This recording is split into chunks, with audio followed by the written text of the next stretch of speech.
hindi naman po ako ganun sobrang kasama. Bakit sa amin? Bakit ako na naman? Grabe, parang ano lang, grabing may umabot lang sa gantong punto na para ang sama ng timing. Kung kailan makakapag-aral ka na sana ulit, saka pa, ano? Kung ako parang daladudunuhan po ako sa boyd ng magdadasal na kung papahirapan yun. Umabot na ako sa punto din na nag-pray ako na sana mawala na lang kasi nahihirapan.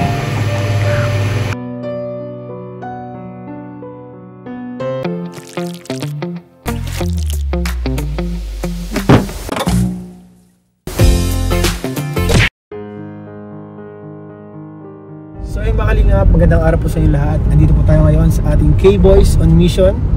Tayo po ay nagbabiyahe ngayon, papunta po sa isang kalingap angel. Walang iba po kundi si Ashley. Dahil po, nung mga nakarang araw nga ay nagkaroon siya ng emergency kay lolo niya. At alam naman natin po mga kalingap na ang lolo ni Ashley is napakahalaga para sa kanya. And yun na lang yung tumatayo din na magulang sa kanya. Yun yung kasama niya sa kanyang buhay. So sa Ashley po yung nagbabantay ito. Ano ko, parang 5 araw po na hindi daw po gumising yung lolo po mga kalingap. Ayun po, bisitahin po natin si Ashley. So mahababang biyahe ito guys, 2 hours na biyahe po mga kalingap para makapunta kay Ashley. Ayun, malapit-lapit na tayo guys. Kumustahin natin siya kasi balita namin guys na iuwi na po dito sa bahay nila. Sana okay naman po sila doon.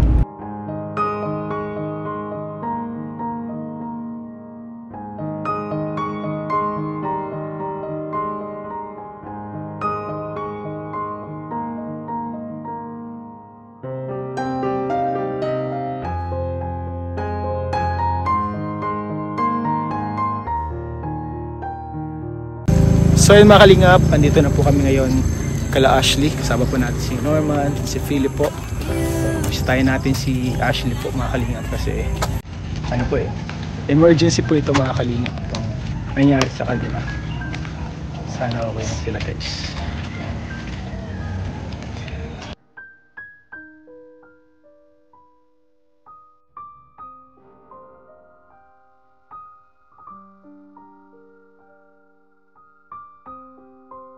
So yun mga kalingap, andito na tayo ngayon kay Ashley.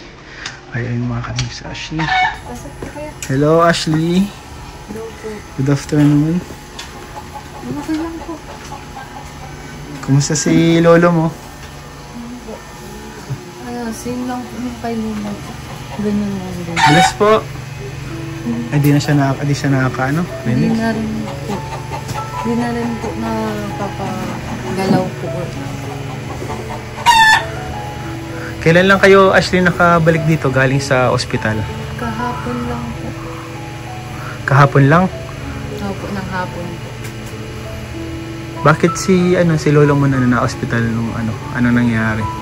Yung po, hindi, akala po namin nung una po, tulog lang po nung pitya uno po. Tapos, nayaan lang po namin. Nung pitya dos po, parang na kami at hindi niya po kunain yung pagkain niya po nung gabihan. Pag po ay hindi lang po ay nakalipas ang kain. Kasi hindi lang po namin na malaya na hindi pa po pala siya nagising.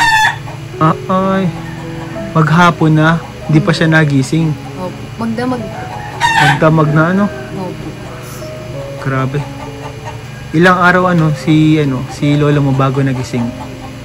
Siya po. Oo. Dito lang po yan na gising po ng mga pitya 5 na po. Pitya 5 na? Grabe lang araw siya natulog. Kaya din po ganun kay Lola baga. Ganyan din ang nangyari kay lola mo? Bakit daw ganun nangyari yun? Bakit daw hindi siya gumising? Yung stroke po ata po ulit. Double stroke po. Double stroke? So na-stroke na siya, so stroke siya na ulit. Opo. So, hindi talaga siya tulog lang siya. Opo. Grabe, pwede pala yung ganun na stroke pero silent lang Hindi pala kayo nag-alam na stroke na. Hindi na po siya nakasalita po. Hindi na si lola mo nakasalita pero nakarinig siya. Hindi din po ang din namin pero parang nakakarinig naman. Sige daw. Sabihin mo, tay, kung nakakarinig ka tay, galaw mo yung daliri mo tay. Hindi na po siya nakakagalaw po. Hindi siya nakagalaw talaga? Hindi. As in mata lang? Pero nakikita mo yung paghinga ni tatay ay oh. Kaya na rin po nung kay Lola, pinapakain na lang din po namin sa NJP. Ano, paano po siya makakain sa bibig? Ito po, Yan? gatas lang po. Swero lang, no? Gatas lang. Gatas po. Pero buti nakakahinga man ano? Buti nga po hindi na po kailangan ng oxygen, hindi gaya po nung kay Lola naka-oxygen. Kung kailangan ng oxygen ano? Kasi kung ganun, grabe ang mahal ng oxygen ano? Ano po, yung oxygen po ni Lola ay 1K po ang paritin ay isang araw lang po. Grabe. Everyday. So sa oxygen pa lang 30k na, higwalay pa yung mga gamot, pagkain, ano? Si Lolo din po, marami po siyang gamot din. Grabe po mga kalinga pang pinagdadaanan ngayon nila Ashley. So, ang pinaka nag-aasikaso kay lolo mo, ikaw. Opo, kasi yung pong kita ko dati na kasama po yung kay Lola, ano po siya, mga nganakin po. Mga nakin. Kaya di rin po asikaso. Paano mo yun, ano si lolo mo? Paano pag maligo si lolo mo, mapalit ng damit, madumi? Ano po, hindi po maliligoan si Lolo. Ano lang po. Punas-punas lang. Punas lang po. Tapos, pag ano po, naka-diaper man po. So, yun lang po ang ano po namin pinapalitan. Ikaw na napalit niyan? Kasi ano po, tulong-tulong po kami bubuhatin kasi medyo malaki baga. Ayaw nga ano, mabigat si lolo mo. Pwede paano ka mapasukan na baga? Yun na nga po, iniisip ko lang po ay at wala baga pong bantay kay Lolo. Paano kaya ayan, ano? Si Kuya, si Ashley, nagdigil siya dahil kay Lola niya. Oo. Bakit ngayon nangyari na naman kay Lolo mo naman? Kaya nga po, sabi ko, ano po yung ano po, tawag dito, nakita ko po, nag 1 year po yung mga my day ko. Sabi ko na my day ko din po pala na 3 days na si Lolang tulog. Tapos na my day ko po last nung ano, sabi ko 3 days ka na long tulog. After a year, nangyari ulit? Nangyari ulit po. Bigil din siya. Grabe, buti na lang actually, napakatibay ng loob mo. Sobrang ano po, kasi ano pa, ang dami niya pong gamot ngayon. Mas marami din po siyang gamutan ngayon. O paano yung mga gastos nung nakaraan? Nung nakaraan po, mas okay yun po kasi po may trabaho si mama noon. Ay ngayon po, tapos ano baga po, nung nakaraan po, may mga nagtulong din po sa amin kasi nag-post po yung tita ko na humingi po kami ng tulong. So po may mga nag-send naman po kay tita. Kaya parang ano po kami noon, pero ngayon po kasi marami na din trabaho po si mama na tapos ako po, wala din naman baga po akong trabaho. Tapos yung tita ko po, dito, wala din po halos ipon at mga nganak nga po. Tapos sila kuya po, wala lang din po ng trabaho. Kaya parang lang po kami, nagtitid na lang po kami para po makabili po ng mga gamot ni Lolo. Talaga, kinukulang ko lang kayo ngayon, ano? Ang dami pong lalo na po nung nasa hospital po siya. Dami pong mga binibiling gamot. Buti nga po na, asikaso po namin yung sibat. Meron namang baga po siguro PhilHealth. Wala din naman po kami masyadong binayaran sa hospital. Ang lang po talaga namin, yung mga gamot po ngayon. Tapos po, yung mga gatas niya po. Kailangan babalik-balik din po namin yan sa ospital. O kailan mabalik daw kayo? Sa 21 po at papalitan po, lilinisan po yung NDT niya. Tapos papalagyan po namin ng catheter para po pag maihi po siya, hindi masyadong Is grabe. Grabe po mga kalingap ang pinagdadaanan ngayon ni Ashley at ng family ni Ashley. So pag may sakit talaga, mahirap pag may sakit. Kumbaga, talaga, yan ng buong pamilya. Talagang buong pamilya ang dyan, damay. O di, ngayong mapasukan na, anong nasa plano mo niyan, Ashley? Tawag dito kapag pinayaman po, ganun ulit po ang gagawin ko kaso uwian kasi po baga kailangan po magpipid po dyan, kailangan po yung gamot po niyan, maintain lang po ng tamang oras, ihahalo sa pagkain wala man po masyado mag-aasikaso kaya tsaka ako lang din po yung marunong magtingin baga sa kung pwede ng pakain kami lang po dalawa ni tita Sayang, ikaw talaga sa maganda talaga sa ano sa'yo, nursing. Kasi nakikita ko po dito kay Ashley, magaling mag-alaga eh. Kumbaga, siya nag-alaga kay lola niya, ngayon kay lolo niya naman. Grabe yung parang ano lang, grabing may umabot lang sa gantong punto na parang ang sama ng timing. Kung kailan makakapag-aral ka na sana ulit, saka pa, ano. Pero syempre, pag mga ganyan, wala namang may gusto ng ganyan, talagang pinagdadaanan yan. So, sana itong mga ganitong pagsubok, mas ano ka, mas mapatibay ka. No? Grabe po yung yung sakit po ngayon. Kasi yung kay Lola po, parang pag pinapakain ko po siya, parang nakakaya ko po na na tingnan ko. Kay Lola po kasi gano'n, tingin ko palang parang ang sama na mga po sa loob. Tapos naalala ko pa po na gano'n din yung ginagawa ko last year. Kumahabi ko, ma-birthday po si Lolo ng ngayon 27. Tapos si Lola mag-anniversary po, that anniversary ng September. Kasi same lang po, halos konting agwat lang po ang buwan nila.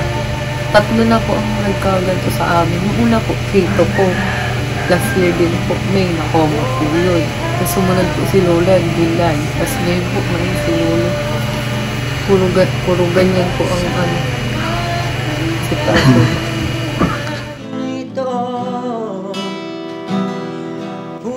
Ano na lang nagpapatibay sa'yo, no, Ashley? Po, gaya lang po nung kayo na kasi po, hindi po namin titibayan, parang mahihina lang din po si Lolo kasi isipin niya, hindi na tinitibayan ng bantay, siya pa kaya. Kaya, parang po, tibayan na lang kasi dyan na po, kaya na po kami magagawa. Sakit po, pero tiis lang po. Minsan ba napapa-question ka kung bakit nangyayari sa'yo lahat ng to? Po, sabi, parang hindi naman po ako ganun sobrang kasama. Bakit sa amin? Bakit ako na naman? Hindi pa nga po ako nakakahil. Last year, sobrang sakit pa po. Tapos ganito na naman. Pero siguro po kung may plano naman po sino, okay na lang po. Kaysa naman mahirapan bagalalo po. Sabi ko nga po parang lalagin na naman po ako sa point na magdadasal na kung papahirapan lang, hindi okay na po ako. Kasi ganun din po yung nasabi ko last year kay Lola eh. Sabi ko yung kung mahirap masyado, kung napapagod na po, okay na po ako. Anong gano'n. Pero kahit di ko katanggap, huwag lang po mahirapan masyado. Ano lang. Sobrang sakit po kasi nakikita nahihirapan sila eh. Alam ko kung mahirapan kami. Pero siyempre po, mas nahihirapan ba sila, hindi nila masabi kung ano yung sakit na nararamdaman nila. Ako ay awit sa iyo. Tuwing magsasalita po ako, iyak na lang po yung lumalabas na kung sabi din. Ayaw pa lang ni Lolo na iiyak ako. Minsan din na lang din po ako na tingin. Pag malabas na lang po ako kapag ipipid ko na po kasi parang hindi ko po kasi na halos kaya tingnan po halos yun. Sobrang sakit na po. Ganito na naman po.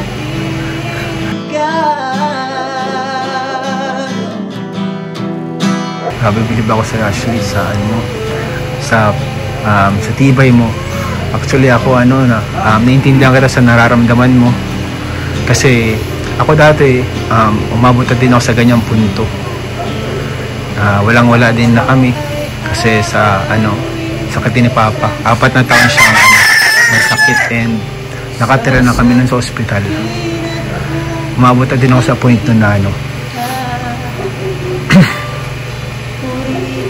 umabot na ako sa punto din na nagpray ako na sana mawala na lang kasi nahihirapan. Pero siyempre natutunan ko na huwag kang susuko kasi habang may buhay may pag-asa, mahimala ang Diyos. Wala kang kumbaga wala tayong karapatan para sukuan ng isang tao kasi kung may buhay pa siya, binigay yung Diyos, binigay yung buhay na yun ng Diyos. Kaya maniwala ka lang, pray lang tayo.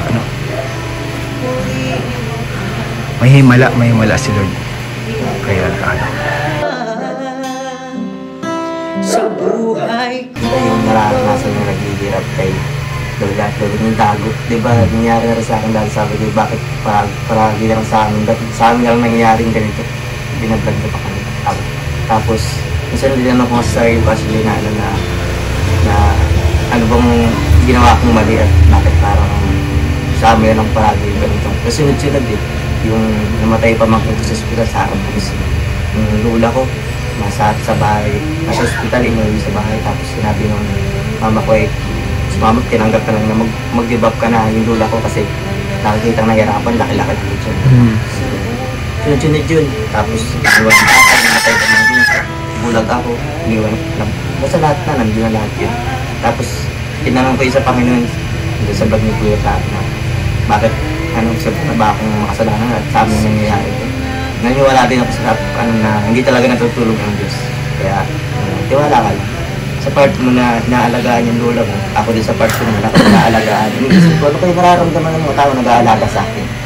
Yung nararamdaman lang, nahihirapan ba sila? So, nakikita ko ngayon kay Ashley, na hindi sa akin sinasabi lang ng mga kasama ko sa sila, mama, kapatid.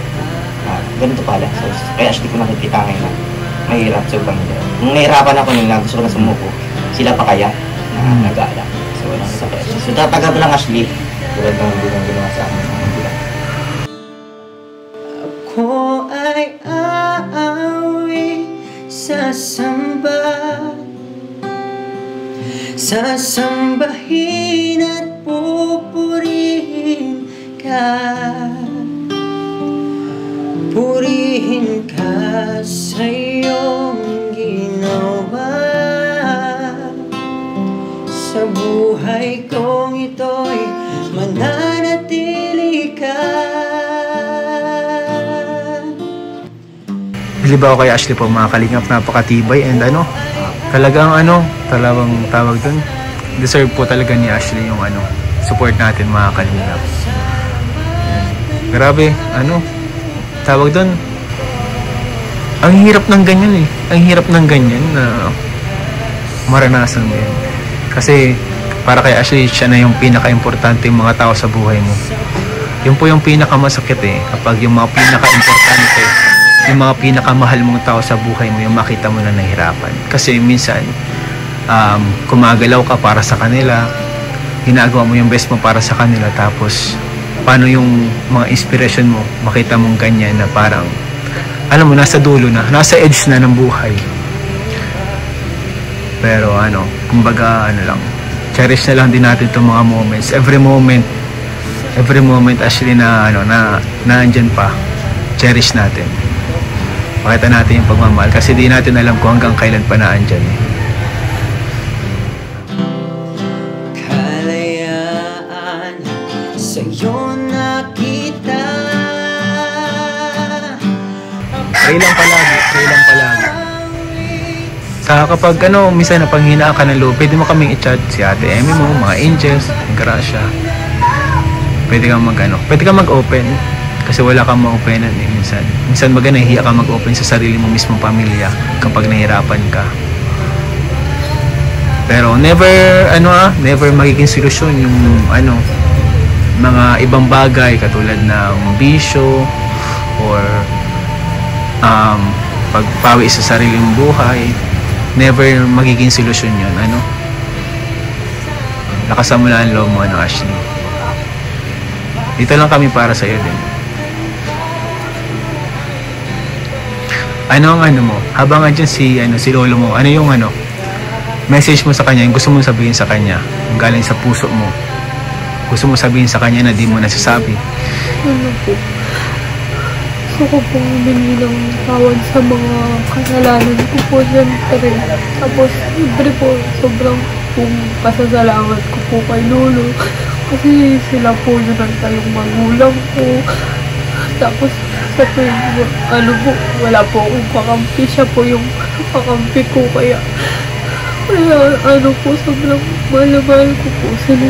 Kaya, sabi ko po, gagawin ko po ang lahat. Sabi ko kahit po, mabalik lang po ulit siguro. Kahit kumapit mo ka dapat basta po, mabigay ko po yung din po ni lolo. Kasi ayoko na po mawalan ulit. Ito po, sakit po kasi Hindi ko po alam sa laman kung saan na naman magagaling sa akin kung paano na naman ako makabawi. Kaya, ano ko po kayo nung tatanol nyo lang po at babawi po talaga ako.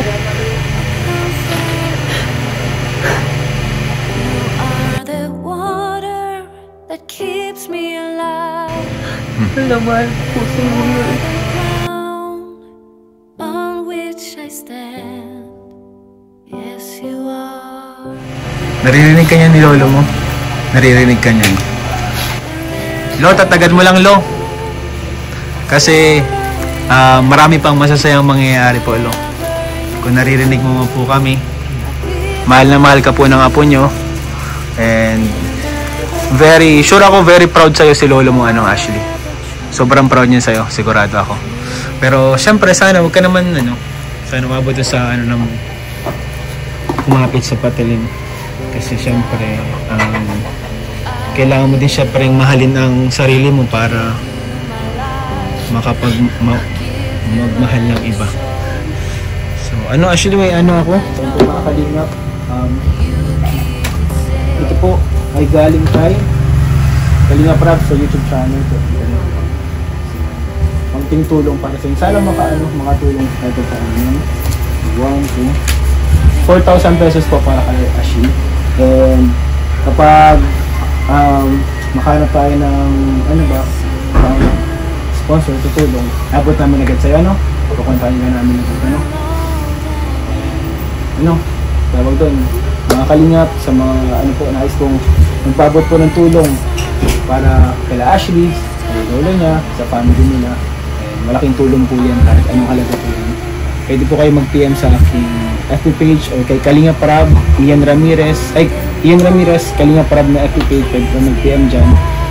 And abot po namin agad mga kalingap. Sa mga nais lang pong tulong. And syempre yung panonood nyo at hindi pag-skip ng ads, malaking tulong na po yan, pag-suporta nyo. So, ito po mga kalingap, ang isa sa mga deserving tulungan. Kita po natin yung perseverance and tibay. And sana siya tatagan pa. Gagawa tayo ng paraan. Tulungan namin, Gagawa tayo ng paraan. So, ayun mga kalingap, yun lamang po mga kalingap. Binisita ngayon natin si Ashley. And hopefully, pag-pray po natin lahat, samahan nyo kami lahat mga kalingap. Pag-pray po natin si lolo ni Ashley and si Ashley na magiging matatag, magiging malakas. And bumalik sa dati yung lakas ni lolo, Kasi bago ma-hospital, naglalakad-lakad pa si lolo. Hindi na po, pero nakakabangon po sila. Ayun, nakabangon. Sana po bumalik yung lakas si lolo. Pag-pray po natin si lolo mga kalingap. Kasama natin pag-dasal si lolo. Malakas ang power ng prayers. And guys, salamat po sa inyong panonood mga kalingap. God bless you all po.